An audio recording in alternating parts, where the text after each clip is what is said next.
네, 제가 좀 우리 교수님도 모셔서 좀 신학적인 질문을 좀 하나 좀 하고 싶은 것이, 지금 이제 온라인 예배를 사람들이 온라인 예배도 예배다 이렇게 이제 인식을 하는 것이, 이 코로나로 온라인 예배를 드리는 것이 편리하다는 것도 있지만, 기존의 교회를 가면, 특히 이제 대형 교회 위주에 가면 본당에서 다 수용하지 못하는 사람들이 부속실에서 화면을 통해서 온라인으로 예배를 드리는 것이거든요.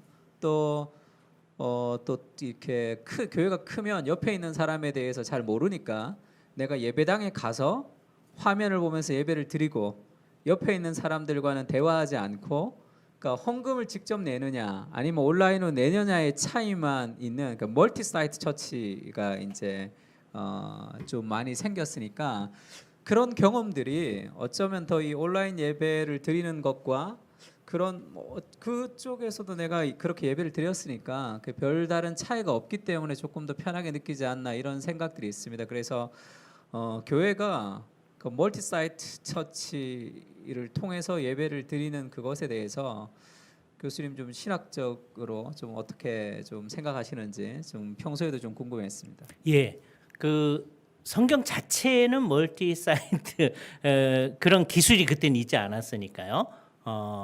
그러니까 안 된다 그렇게 단언할 수는 없어요. 어떤 필요성 때문에 그런 교회 공동체가 있다. 그리고 이번에 이제 한국에서도 그런 대형 교회들이 정말 큰 기여를 많이 했습니다. 그죠? 그 생활 방역을 위한 기관으로 이제 수도원 같은 데를 내놓기도 하고, 뭐 그런 이제 여러 가지 기여를 했고, 수없이 많은 돈을 이제 기부했고요. 정말 큰 기여를 해주신 것이죠. 그렇기 때문에 그게 꼭 안 된다 하기는 어려워요. 그러나 본질을 가지고 따지면 아까 말씀하셨다시피 온라인 예배를 위한 준비를 우리가 해준 거죠. 왜냐하면 예배 시간이 늦으면 본당에 못 가고 교육관에 가서 온라인으로 살펴보고 하던 거에 익숙해져 있었으니까, 그죠? 그리고 옆에 있는 성도들하고 사실 교제를 못하는 구조를 우리가 만들어준 거죠. 이렇다고 해서 작은 교회의 성도들이 교제를 잘하느냐 하면 그렇지도 않습니다. 여기 우리의 공통적인 문제가 있는 거예요, 그죠? 우리는 예배만 하지 교제는 덜 해요. 이게 심각한 문제입니다. 그래서 이번 기회에 우리가 교제를 좀 강조하는 그 측면을 좀 강조해야 되고, 그러니까 대형 교회로 가든지 작은 교회로 가든지 실질적인 교제는 안 하니까, 그러니까 지금 아까 얘기했던 게 아주 똑같이 나타나는 거예요. 그냥 온라인으로 살펴보고 다음에 옆에 있는 사람하고는 대화 안 하고, 그리고서는 헌금만 보내면 되고, 똑같으니까 다 똑같은 거다 이런 생각이 들잖아요. 이거를 이제 극복하기 위해서는 하나님께서 은혜를 주셔서 큰 교회, 대형 교회가 되어졌다라고 하는 거에 대해서 우리는 뭐 그것을 뭐라고 하면 안 돼요. 그러나 대형 교회를 지향하는 거는 문제였어요, 그죠?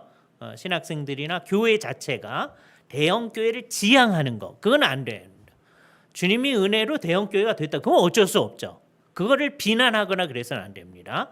대형 교회는 대형 교회대로 해야 할 일이 있는 거죠. 그러나 가장 큰 문제는 지금 이와 같이 진짜 성도의 교제를 우리가 할 수 없게끔 하는 교회 구조를 우리가 만들어내고 있다. 이건 심각한 문제인 거죠. 그죠? 그러니까 여기 이제 우리가 책임감을 가지고 어떻게 하면 진짜 교회, 성경이 말하는 교회를 우리 가운데 드러낼 거냐. 그럼 대형 교회가 됐으면 그 교회들은 뭐 여러 가지 노력을 합니다. 소규모 그룹의 모임들을 활성화시키고 있죠. 그래서 많이 교제할 수 있도록 유도를 하죠. 그러니까 거긴 교회가 아니다라든지 그렇게 지나치게 얘기하면 안 되고, 그건 하나님께서 알아서 하시는 거고 그런 은혜 속에 있는 거고요. 지금 문제가 뭐냐 하면 우리가 이런 온라인 예배로 전환할 수 있게끔 좋은 준비를 시켜준 거, 이거는 문제다라는 얘기를 고 목사님이 잘 얘기해 주신 거죠. 마치 뭐하고 똑같으냐 하면요, 우리가 이제 잘못된 멍석을 이렇게 깔아놓잖아요. 그러면 거기서 한 발자국 딱 나가면 2단이 되는 겁니다. 예를 들어 볼게요. 우리 한국 교회에서 누가 이제 병에 걸리거나 그러면 병을 낫기 위해서 기도를 하는데 뭐라고 기도를 많이 하냐면 병마를 물리쳐 주옵시며 막 그러거든요. 그럼 이제 교인들의 머릿속에 병 걸리는 건 병마 때문이구나 이렇게 되는 거예요. 그래서 멍석을 깔아놔서 준비가 되어졌어요. 그런데 어떤 이단 교회가 감기가 걸리면 감기 귀신이 걸렸고 암이 걸리면 암 귀신이 걸렸고 뭐 이런 식으로 얘기하는 거예요.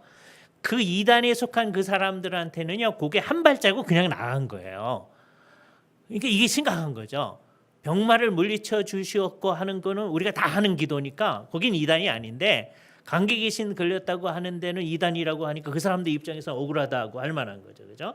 그러니까 아예 한국 교회가 성경적인 방향으로 갔더라면 그런 얘기가 나왔을 때 그건 처음부터 이상한 거다. 모든 사람이 그랬을 거죠. 그러니까 고 목사님이 좀 잘 얘기했듯이 우리 모든 교회들이 이런 온라인 예배를 준비하는 일들을 하지 않도록 해야 됩니다. 근데 이 말은 아까도 얘기했듯이 온라인을 우리 전혀 사용하지 말자는 거 아니에요. 그죠? 모이는 모임을 중심으로 하되 온라인이 보충을 해줄 수 있도록 많이 활용을 하는 거죠. 이 기회에 온라인 기술을 많이 활용해서 성도들도 준비가 잘 돼 있어서 온라인 기술도 우리가 교육에 많이 활용할 수 있도록 하면 좋겠다. 이렇게 생각합니다.